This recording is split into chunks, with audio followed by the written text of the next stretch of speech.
So hey everyone, so thanks for the invitation and thanks for the intro. So yeah, I guess I am what you might call an academic entrepreneur.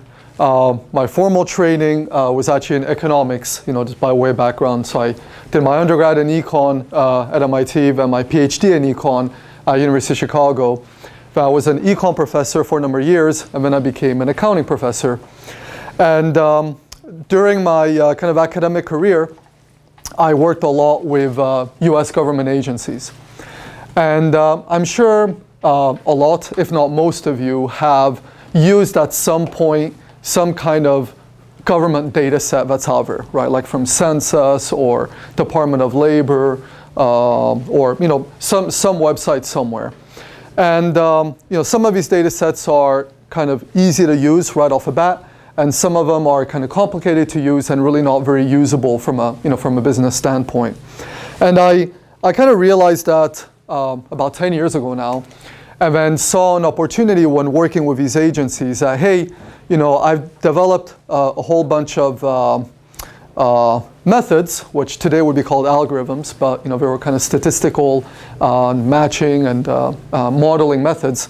That I saw were useful to these government agencies, useful to some companies I was working with, and out of that was born this idea, which eventually became Powerlytics.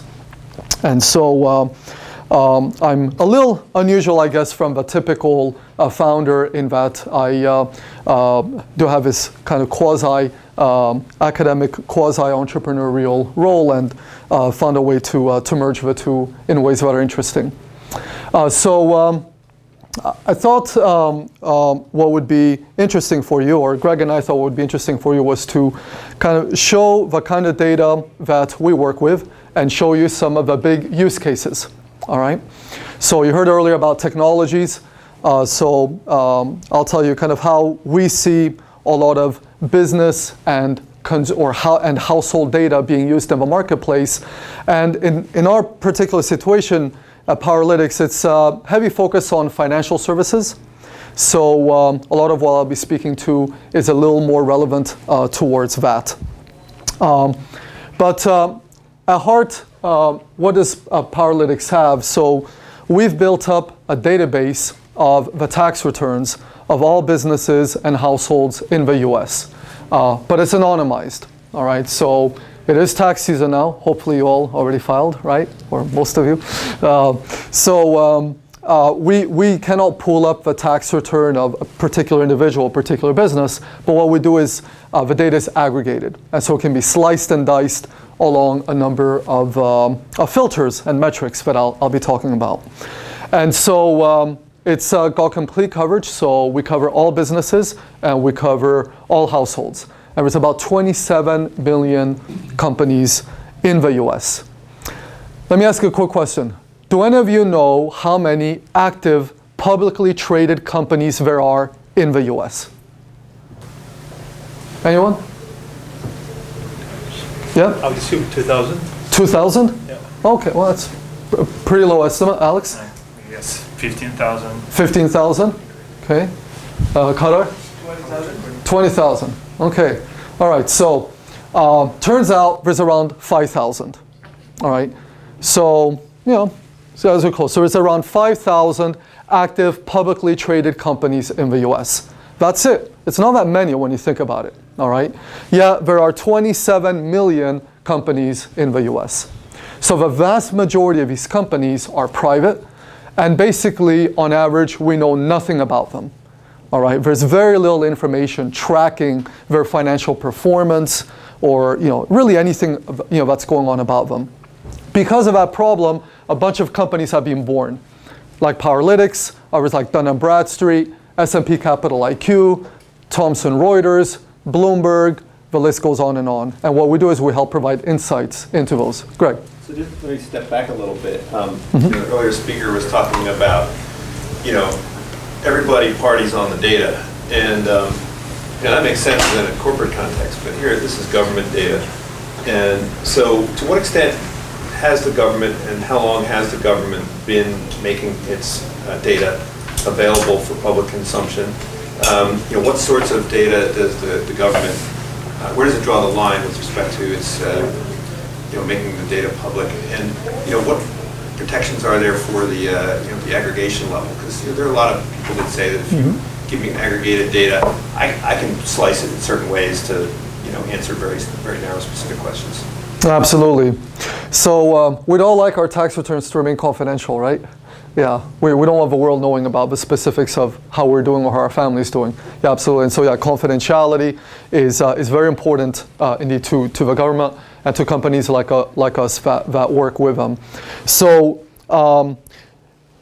the high-level answer to Greg's question is that there's a general move in government towards openness and greater transparency, and not just in the United States, but globally. So at least what I see happening more and more is that U.S. government agencies, when in doubt, tend to publish. So if there's kind of a little bit of a gray area, they will still tend to publish information for the sake of public consumption to inform the public about what's going on. On the other hand, as Greg pointed out, a smart statistician can, with not too much effort sometimes, figure out something about a particular, business or individual or household, using smart analytics. And so I'll tell you what we do. We have sort of minimum requirements in terms of how granular you can get. So we don't let you go down too low. We don't let you get too granular. So for example, on the business side, we have a minimum 4 requirement. So you can slice and dice the data a number of ways, but the most granular you can get is to 4. And 4 seems to, by the way, be a very common benchmark in a variety of data sets. So for example, one of our competitors / potential partners called Equifax, they have a division called IXI that publishes wealth data about households, which comes from a variety of sources, including their stock holdings, all right, and bank holdings. And they also have a very similar requirement. Facebook, when they publish and aggregate data, they also have kind of a minimum requirement. 4 seems to be a common number. On the household side, the minimum number for us is 10. Yeah, it is what it is. So just to kind of give you a sense, these data sets are typically not usable right off the bat. So quite a bit of work has to be done. And so what we did is we're tapping into not just IRS, but also the Census Bureau and Department of Labor.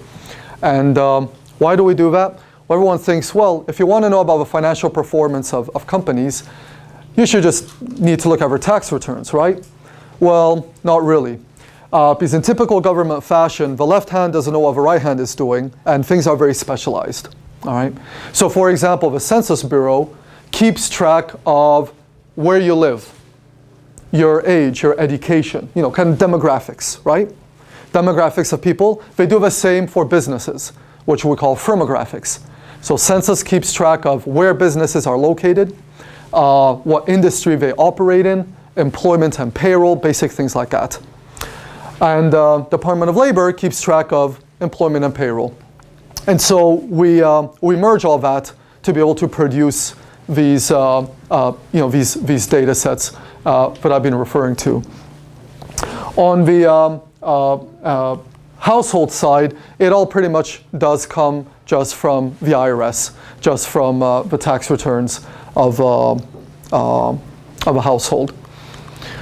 So let me give you just a quick little example, and then I'll have a whole bunch of examples of the kinds of data and analytics that we do with our data. And these are all real live examples of from working with clients. Again, primarily in financial services and in insurance. So here's a big problem. When you fill out a credit card application, you have to report your income, right? Or when you sign up for a bank account, you have to report your income. Well, guess what? It's really, really, really hard for them to know whether you're lying or not. In fact, it's so hard for them to know that on average, they ignore that information, all right? Because there really are no mechanisms today to know for sure what your income is. And if you think about it, income is a complicated thing, right? It depends on the household. It might be one working person or two working people, or you might be a dependent of your parents and whatever, right? It's complicated. So that's an issue. So that's one of the areas where we help, and this is kind of a little bit of a picture about that. What we do is we say, oh, okay, so you're this type of person that lives in this particular area, and you have these characteristics. Well, according to tax data, your income or your household income should be somewhere in this range. And here's the distribution. And so we will know with some precision, statistical precision, whether you're lying or not. All right? So if you're kind of, in the middle, on average, then we think, yeah, you're probably being, somewhat accurate. If you're an outlier, then high probability that you're being, inaccurate. All right. So that's kind of, one example of how we use that. And in this particular example, this was done in the context of insurance. All right, for an insurance company. I have a question. Yeah, David. How do you decide how conservative to be on that? As far as would you need to make some arbitrary decision, right? As far as the cutoff point, how do you guys make that decision? Great question. So what we developed, what we've done a lot of actually, is we developed scores. So we won't say you're lying or not lying. What we'll do, in this particular case, what we have is a score from 1 to 10, which is kind of a confidence rating of how confident we are that you're being honest or dishonest. And for each one of these numbers, like 10 being that we're confident that you're reporting the truth, 1 that we strongly suspect that you are lying. What we did is we used the notion of percentiles and quartiles. Yeah. And so, and we have that information from this distribution. Yeah. And so what we then allow a client to do is they can then set a rule. Like, hey, if you get a score less than 6 in this income verification process, then we know something's up. All right. Does that make sense? Greg? Well, it's sort of reciprocal then, because this assumes that the information the IRS has is accurate. Have you offered this tool to the IRS to help the IRS identify if someone's being honest? Great point. We do actually provide this information back to the IRS, and they do use it internally, I'm sorry to say. But yes, indeed, so the accuracy of tax returns is indeed a question we get a lot. So here's the thing. If we want to know about people's income nowadays in the United States, there really are only 2 methods. Before I jump into this, Juan, you had a question? Yeah, but it was about the credit cards before. Oh, okay. And then I'll answer this and get back to you, Juan. So there are 2 sources really. There's a census survey. Maybe some of you have had to fill out, maybe not, but you get this typically in the mail, and it asks you, how much money are you making? What ethnicity are you? Gender, race, things like that. And you send that in. That's one way of knowing how much money people are making. That's the most commonly used method today. Pretty much every company beyond a certain size uses that data. The other way is through tax returns. Now, when you respond on a survey, say from the Census Bureau or from Nielsen also does some of their own proprietary surveys, there's not too much of an incentive for a person to be accurate, right? In the sense that you're not going to be penalized if you lie or exaggerate on a survey. However, with the IRS, there are consequences, right? If you misreport income, you can actually go to jail for that, right? So there are non-trivial consequences. So we think, generally speaking, the quality standard of tax data is greater than for at least census data and other survey data.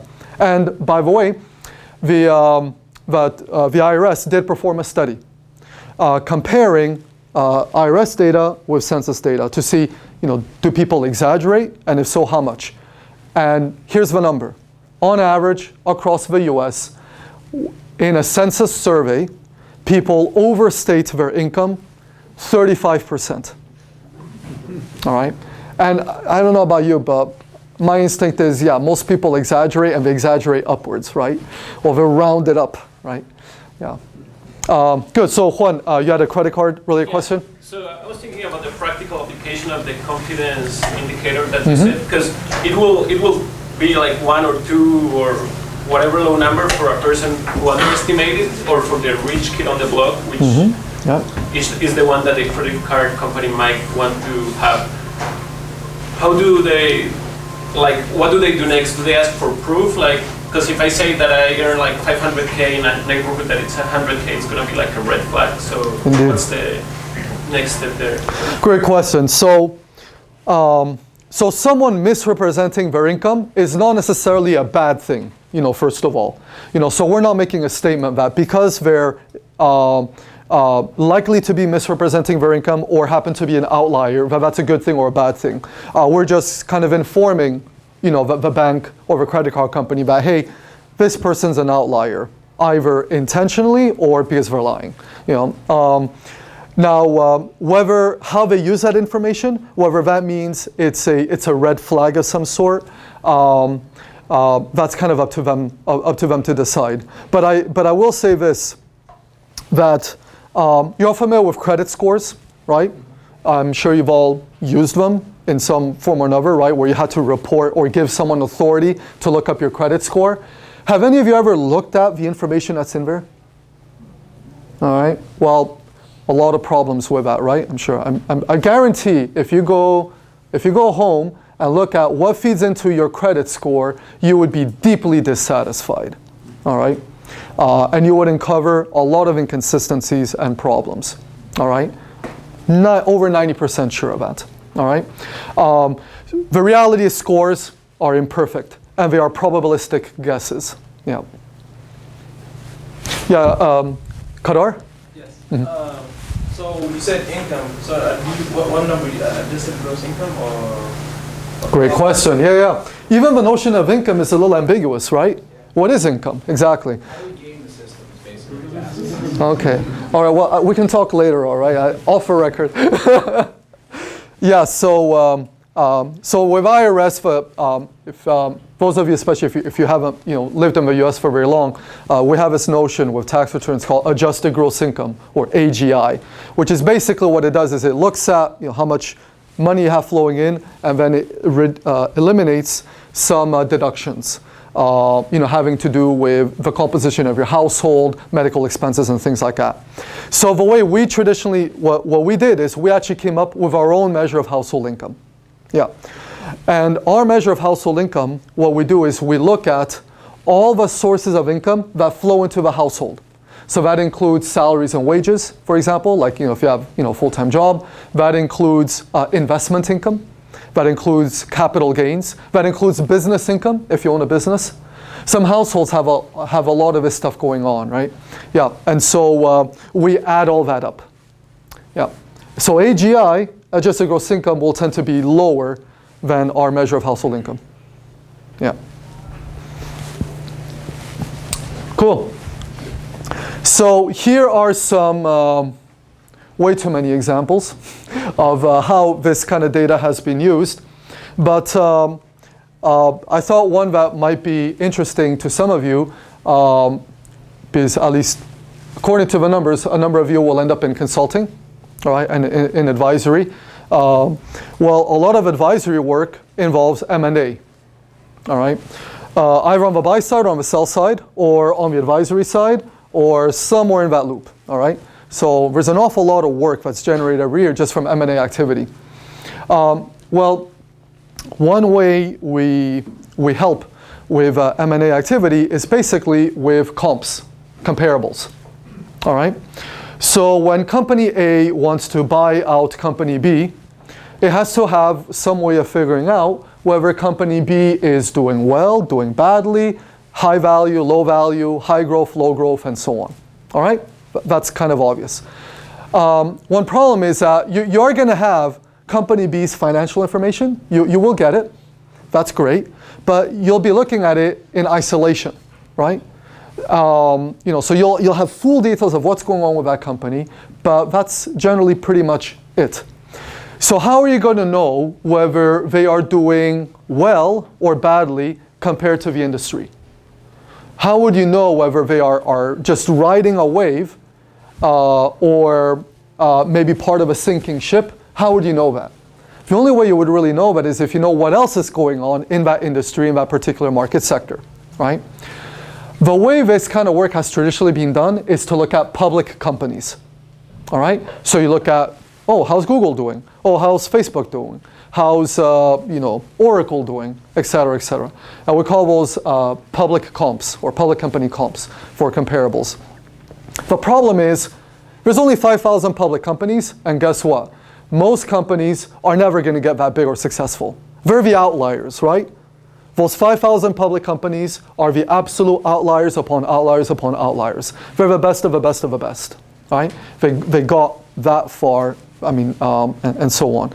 So I don't know if you're a mid-size software company in Austin, Texas, is it reasonable to compare you against Google? Probably not, right? Is it reasonable to compare you against Oracle or Microsoft and these big guys? Probably not. It's just a different scale, right? So one way our data is used is that, well, we have the tax returns of all software companies in Austin, Texas. All of them, all right? So we know exactly what's going on among software providers in Austin, Texas. So we can tell you, oh, well, hey, by the way, among software businesses in this particular area, of this particular size, in this particular industry, this is what's going on. This is what's typical. And so now, as an M&A advisor, as a consultant, you can say, hey, you know what? This looks good or it doesn't look good relative to this peer group. Make sense? All right. Now, I know most of us would wish and hope that we are comparable to public companies, but the reality is most companies are small. Most companies are small or mid-size, and they will remain that way. And most companies that got bought out tend to be small and mid-sized companies. They tend to be private companies. So that's why there's kind of a need for this. Let me show you guys a couple other examples of a kind of data and analytics that we've done, which provide a little more extra value beyond just sort of a raw data. So imagine the following. You want to know how well is, I don't know, San Francisco, how better off is San Francisco versus, say, Oakland? Or is San Francisco really indeed a much faster growing area than, say, New York? How are businesses in San Francisco doing relative to, San Jose? Whatever, right? We know that, right? We know what's going on among the businesses that operate in an area and the households that live in an area. So what we did is we constructed a variety of indexes that are very, very like scores, kind of like that income verification score that we were talking about before, whereby what it does is it ranks. All right? So you can think of it as kind of like US News and World Report on steroids, right? And it's not based on surveys. It's not based on soft metrics. These are all based on hard numbers coming from the tax data. And we basically aggregate that up to produce a variety of indicators telling you which industries or markets are growing or shrinking, which are high risk or low risk, which are profitable or not profitable. All right? So we did this actually a few years back for one of our clients, this particular GIS map. And just to kind of show, well, which are the metropolitan areas that are problematic, that there's some kind of financial risk there. And this is taking into account looking at the finances of the people that live there and the finances of the businesses operating there, right? Because I think you would generally agree, right? If you look at the people that live in a neighborhood, their income is trending down, If you look at the businesses that operate there, their profitability is going down, they're shrinking, employment is going down, you know something's up, right? So we just kind of formalize that through these scores, and we plot it. What are some of the use cases of this? There's many, but I'd be curious to hear. Any ideas? How could this information be used in the real world?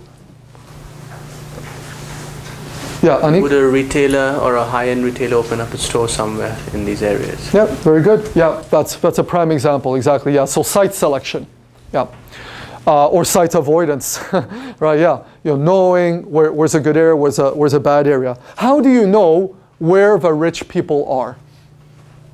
How do you know where the poor people are? The way you will know that today is through census surveys, right? But as we were saying before, that's not very accurate. The tax data gives you some more insights into that. Yeah, so this definitely helps quite immensely with site selection. So this is kind of a deeper look into what feeds into a score. Pete, you have a question? Yeah, just a quick question. On that map, it seems to me that really reflects, given that that's up to date as it's lagged maybe 9 months whenever the analysis takes place relative to tax season. It really shows to me where it would have been good to locate. Good, that's a great question. So, there is indeed a lag. With all data, there's always a lag. With tax filings, there is a lag. So from when you file a tax return until that data is processed, and it's backwards looking. So one thing that we do to remedy that is that we forecast. We do a whole bunch of forecasting. The IRS actually does forecasting of their own about 20 years out for budgeting purposes and planning purposes. We don't go that far out. We just go 1 year out. Yeah. So we use their forecasts in combination with ours. And on a macroeconomic scale, those forecasts are very accurate. They're kind of within a couple percentage points. Yeah. Great point. Greg? So I guess to pull back a second, I mean, there are a lot of companies like yours, and like Experian, and like TransUnion, right, FICO, which repackage public data. Right? Most of the things that they're using to create their product is stuff that anybody could acquire. So the competitive advantage, or the thing that you're bringing to the table, is really not the data itself, but the algorithm, or the way in which you're processing the data. So how transparent can you be with your algorithm? Because if your algorithm is transparent, everyone knows what you're doing and everybody knows how you're doing the forecasting, well, then they can simply replicate that by getting the raw data themselves. But on the other hand, if it's opaque, then they can't necessarily go in and answer the question that they're looking to answer. So they can't do a forecasting exercise based on anything that they might have as distinct insight. So how do you balance that trade-off between kind of making what you're doing transparent and keeping it opaque? Yeah, absolutely. That's a great question, right? It's like if one of your family members cooks something really wonderful, right? And you ask them, so, what's the secret sauce? You're like, I'll never tell you, right? It's almost like that, right? Yeah, indeed, the secret sauce. So all sources we use are ultimately publicly available, freely available, or almost freely available, indeed. And so our value added is not so much in the ingredients, but rather in the chef that cooks it up into that really nice special cake. Yeah. So basically what we have patented, and our IP lies in the formulas, the baking. Yeah, that's what we're very, very good at. And the same with all these other companies as well, indeed. The ingredients themselves are freely and publicly available. But as you all know, it's one hell of a leap to go to the grocery store, buy great ingredients, versus go to a fine dining restaurant and be served a wonderful meal, right? It's a big leap. Yeah. Scott? In general, how easy and helpful is it to get intellectual property around that baking process? Is it easy for another company to come in and change, one parameter or one method that you have in there and you can get around it, or? Yeah, that's a great question, and that keeps me up at night. That's a hard question and a deep one, indeed. So, I talk to our patent attorneys often about this precise issue. So the truth is that it's very, very hard to protect these formulas. That is the truth. Every one of these data companies, and Powerlytics included, we have all patented these recipes, for lack of a better word. But indeed, maybe instead of using 10 grams of salt, you use 8 grams of salt. Is that a new recipe? Yes or no? All right, yeah. So I'll tell you a little bit of how patents work. So to kind of get you thinking about this. The meat of a patent is not really in the description of the invention. It's what comes at the end, which are called claims. All right. If you go, Google has done a great job of like putting together all the patent filings that are out there. You can search them, Google Patents. It's a great source. And if you go to the back, you'll see these claims. So first is what's called an independent claim. Claim number 1 is the most important. The ones that follow are called dependent claims. And basically, it goes something like this. Claim number 1, independent claim. I'm the best baker in town. I can bake any cake. All right, and whatever. Okay, my apple cake. I don't know if apple cake exists. Whatever. Carrot cake. I love carrot cake. My carrot cake is awesome. No one can beat it. All right. Dependent claim number 2. I can make a carrot cake using organic carrots or non-organic carrots. Dependent claim 3. I could make it using sugar or Splenda, et cetera, et cetera. So we try to come up with all these permutations. And we hope for the best. Yeah. Rihanna? Yeah. So I have a question about what you and your company are doing here is very dependent on US IRS data, and therefore it only covers the US, and the world is larger than that. So if you were to do something like this in places where you don't have the IRS and its data, how would you do that? Great question. So every country has its idiosyncrasies for sure. We've looked into China a lot, India, and the EU, in that order. And I'll tell you, in fact, we thought a lot about China. Interesting thing about China is that their data collection and organization process is basically a rip-off of the US system, to be frank. All right? And if you look at how US data is collected, parsed, organized, and published, they follow almost identical procedures. So luckily for us, what we learned for the US does have some applicability, for China when we go down that path of building out that data, which is not in the near future, but we'll likely do it. EU is a little different in that in the EU, in most countries in the EU, companies have to report financials about themselves, even if they are private. All right. So it's a little different. Households, however, no, but businesses, yeah. Greg. Follow up on that. In Greece, the tax authorities are using bank data to figure out what they should be taxed. So it's actually the other way around. The banks have much better data than the tax authorities on corporate income, especially at the small business level. Yeah, that's absolutely right. Yeah, I mean, and tax evasion is a problem indeed in a number of countries, and so.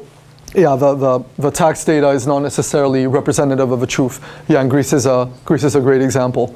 Yeah, absolutely. So Ariana, to kind of a short answer to a complicated question. What we've been doing is figure out the U.S. first, and then we see which countries have easy data systems for us to tackle, and then we go after them. Brazil is another one we've looked a little bit into. But yeah, Brandon.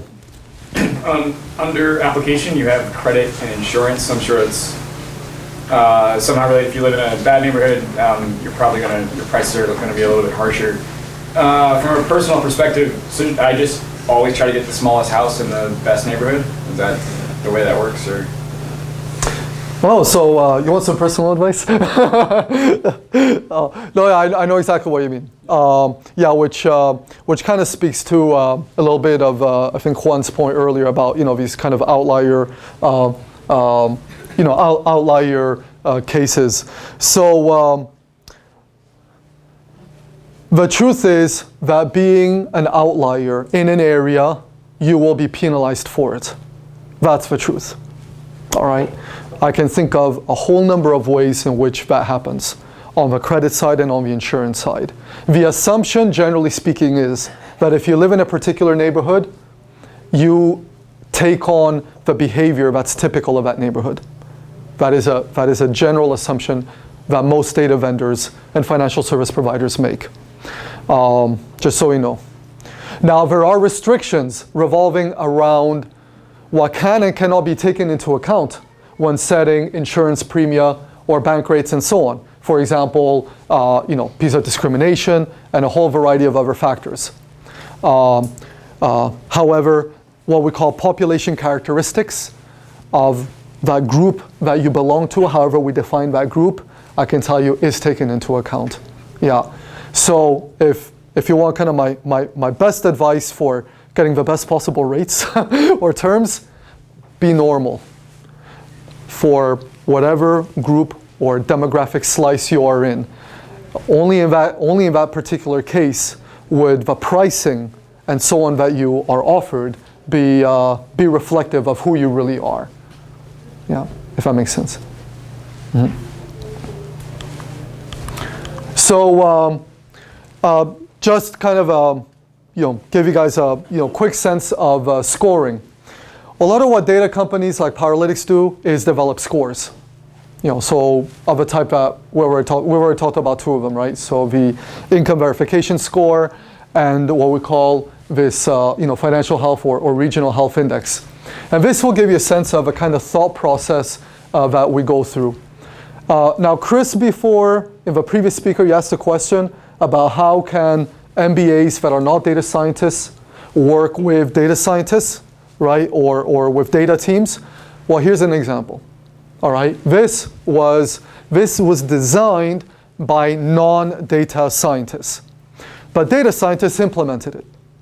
All right, so this is, I think, a great example of where having a good intuitive sense about the business, about economy, and so on, can have an impact in the designing of scores. Greg? So the weights, the coefficients here, these were kind of based on intuition, or did you actually, train some data to get these weights? Did you use training data to come up with some weights that, would predict something real? Great question. Yeah. So this gets me. There are two kinds of scores really that we deal with, and that, in my experience, data vendors in general deal with. One is a descriptive score, and another is a predictive score.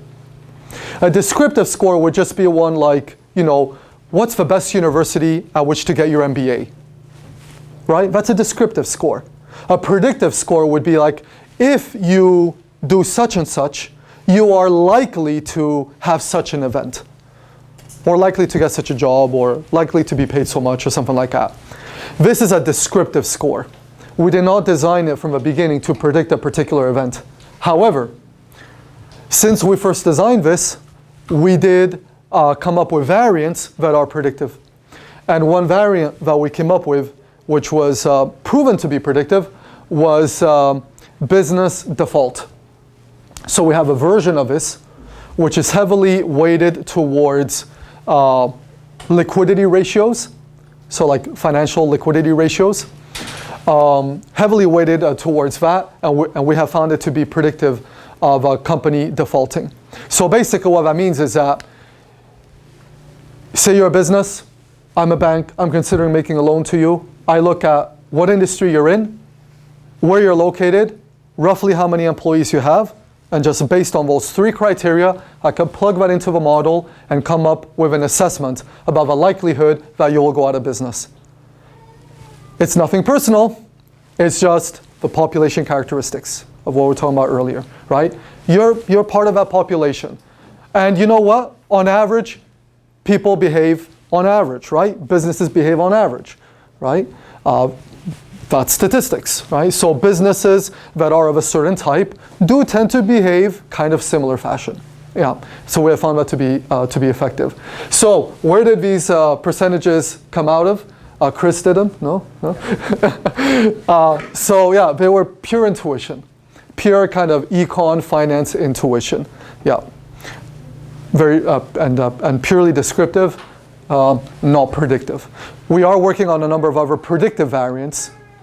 And really, it's been driven by clients, or prospects, and they'll tell us like, hey, we're very interested in this particular type of event, and so we'll fine-tune these to figure that out. And Greg asked kind of a technical question of, do we use like machine learning or something like that? How would we find what the optimal weights are? And I'll tell you the most commonly used tool for score development, and it's not too sophisticated, but you could all learn it even if you don't have a data science background, and that's principal component analysis. All right, principal component analysis is basically a version of factor analysis, which I think you guys cover in finance. So it's basically a way of, what it does is that you look at, say, 100 variables. And then what you try to figure out is, what are the drivers of those 100 variables? You know how like if you were to look at a bunch of time series, most collections of time series are driven by a few things. Those are the drivers, that dial it up and dial it down. Principal component analysis allows one to figure out what those drivers are. Yeah, we figured out what the drivers are for default risk and a number of other things. And the truth is, you throw enough variables at a problem, you'll find some drivers, on average. Yeah. So this is a good time, Greg, to wrap up. Yeah. So I think this PowerPoint's going to be available. There are a lot of pretty pictures and snapshots. These are all different visualizations and insights into how we analyze the data and show it. And I'll tell you this, a company like ours, we are to some degree a data company, but we are at heart a software company. Because no one likes to look at CSV files, right? If I send you a CSV file, you'll be like, oh, okay, cool, all right, I'll put it into Excel and whatever. But if I show you like one of these cool pictures, ooh, right? Yeah. So we put a lot of effort and work into visualizations because it's hard to make sense out of a bunch of rows and columns. But if you have the right pie chart, that can tell you a lot about what's going on. So with the last few minutes, I want to open up to any final questions, comments, or ideas. I guess there was one last thing that Greg did ask me about, which I wanted to mention, was APIs, right? All right, have any of you heard of an API? Yeah? Okay, good. Samar, could you define it for us? What's an API?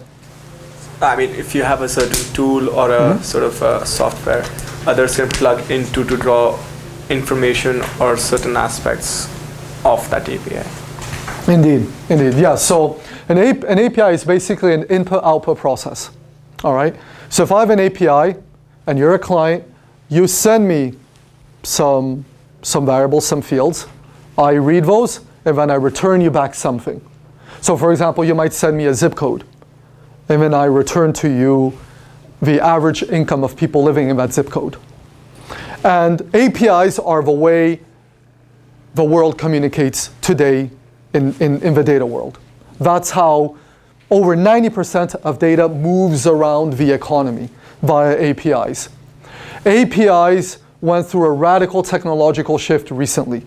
They've become what's called RESTful, R-E-S-T, all right, RESTful. They used to be in other formats, but RESTful APIs are basically super, super easy to use. And what we've done is we actually designed an API builder. So we can actually build an API off the fly. So that if Ariana wants to know, hey, what's going on with China, and Brandon wants to know what's going on with my neighborhood, we can on the fly kind of build an API to do that. So I just thought I'd put that out there so you're aware of kind of some of the big tools. Okay, so I think we've